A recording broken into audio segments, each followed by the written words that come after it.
Selamat malam para pendengar setia di seluruh Indonesia di Dongeng Aki Rukman. Selamat mendengarkan dan tetap merdeka. Assalamualaikum warahmatullahi wabarakatuh. Bismillahirrahmanirrahim. Innallaha yuhibbun tuhibbul zamu. Amma ba'd. Bapak, Ibu, dan kawan-kawan sekalian, minggu kemarin, bukan 2 hari yang lalu, kita akan membahas tentang makna-makna dari bahasa Sunda buhun. Bukan bahasa Sunda buhun ya, bahasa Sunda yang tidak dipakai oleh orang Sunda. Ternyata responnya cukup bagus. Yang pertama, kasepuhan kita, si gelis cantik dari Tasik, yaitu Ibu Elin Herlina ya kalau tidak salah. Beliau adalah Juken Kabupaten Tasik dan Kota Tasik. Bu Elin ini dulunya adalah kepala kantor KB Tasikmalaya, kemudian pindah jadi sekdis di kesehatan dan di tempat-tempat lain. Ki, saya tuh paling senang dengan ini. Tolonglah diperbanyak dongeng-dongeng seperti ini supaya kita tidak leungitan obor. Itu yang pertama. Yang kedua juga datang dari permintaan Kang Tatang dengan kode H4STA. Aki suka nyebut Pak Hasta. Kang Tatang juga sama Juken Kabupaten Bandung yang dulu malang melintang juga di luar dinas KB, ke mana, ke Sospol atau kemana Aki tidak lupa ya. Dan pernah beberapa kali menjabat jadi kepala desa. Sekarang udah pensiun, itu satu kecamatan dengan Aki di Pasir Jambu sekarang. Istrinya PLKB Bidan ya, nggak tahu sekarang udah pensiun atau tidak. Nah, juga sama minta yang sama. Jadi memang dari dulu karena kita kurang memberikan penjelasan kepada anak cucu kita, jadi anak cucu kita atau pihak-pihak lain yang tidak senang itu menganggapnya tidak baik.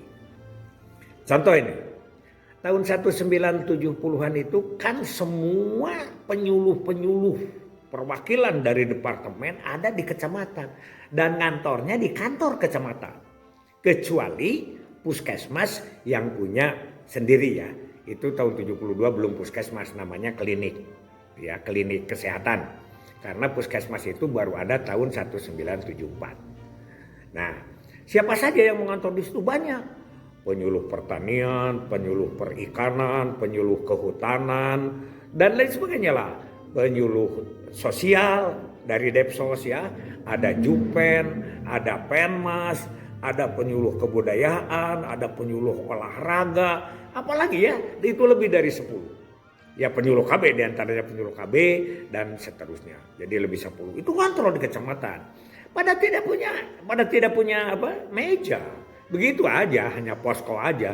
Ada di situ alahan dinas-dinas ditulis oleh camatnya. Paling 1-2 meja bareng-bareng aja di situ. Karena kita ngantornya adalah di desa, di manalah kita namanya juga penyuluh. Dan kita bareng-bareng membuat kegiatan. Jadi kalau penyuluh bareng, kalau kita membuat jadwal oleh camat, misalnya ke RW ini penyuluhan dan lain sebagainya.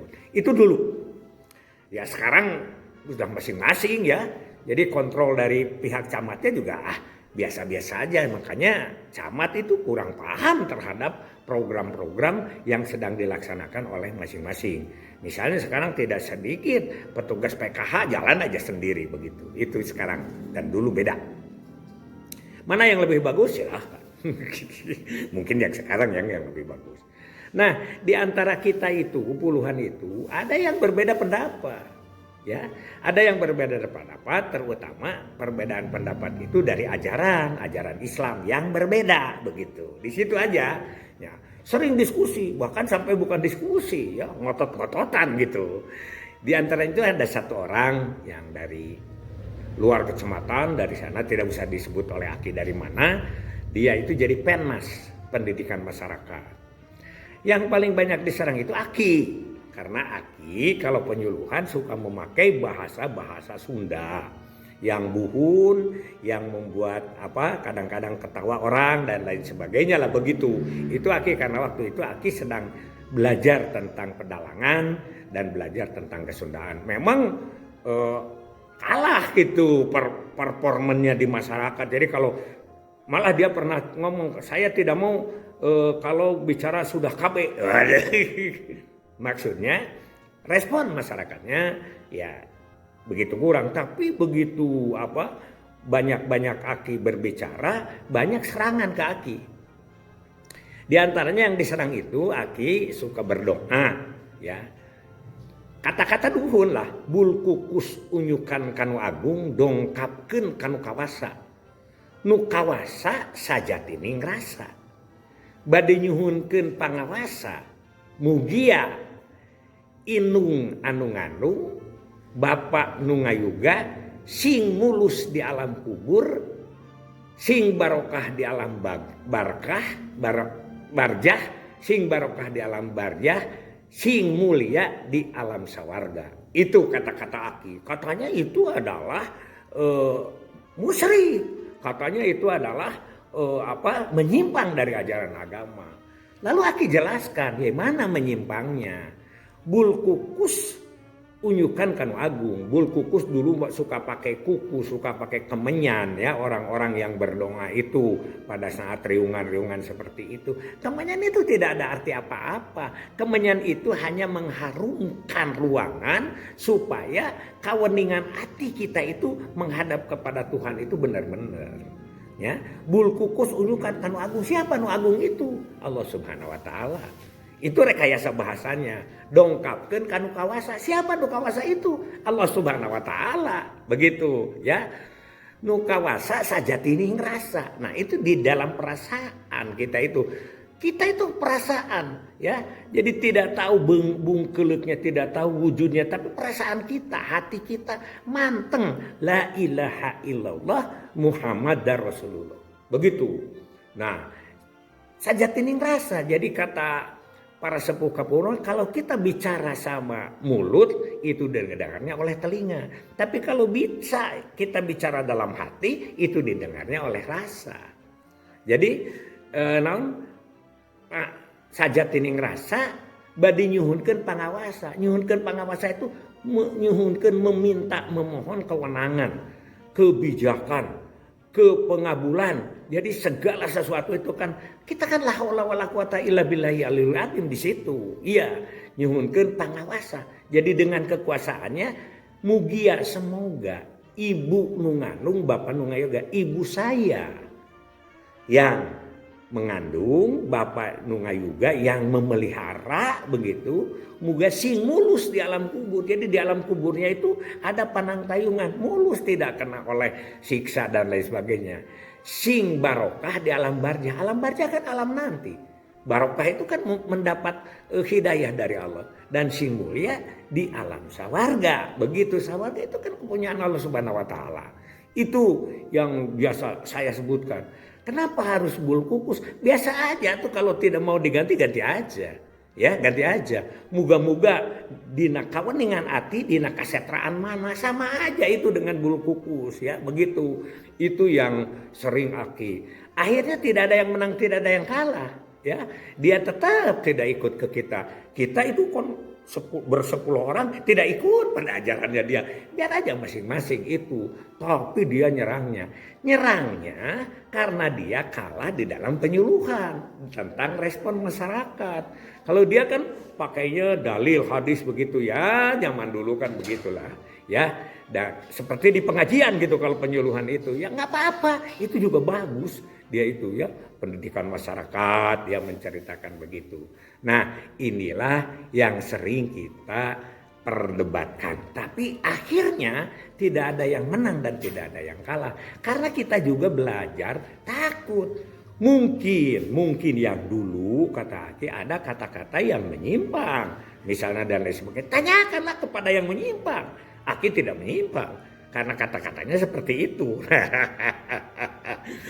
Tapi ada yang begini, yang begini tanyakan kepada yang begitu. Sambil ngotot-ngototan kan begitu. Karena orang kesinggung budaya itu ya, yang merasa dirinya benar, itu akan mengeluarkan emosi ya. Memang Aki tidak panas ketika ada yang menyebut salah seorang tokoh bangsa, ya, tokoh bangsa katakanlah begitu, tapi menghina bahasa Sunda. Dia nyebut sampurasun jadi campur racun, kan begitu. Nah, Aki sampai mendidih hati Aki. Gejolak darah Aki mendidih. Apa saya di sini saja mengakhiri hidup untuk membela budaya Sunda sampai ke situ. Jadi hati-hati soal ini, makanya Celin jangan takut kalau menceritakan budaya-budaya Sunda yang selama kita yakini bahwa itu benar.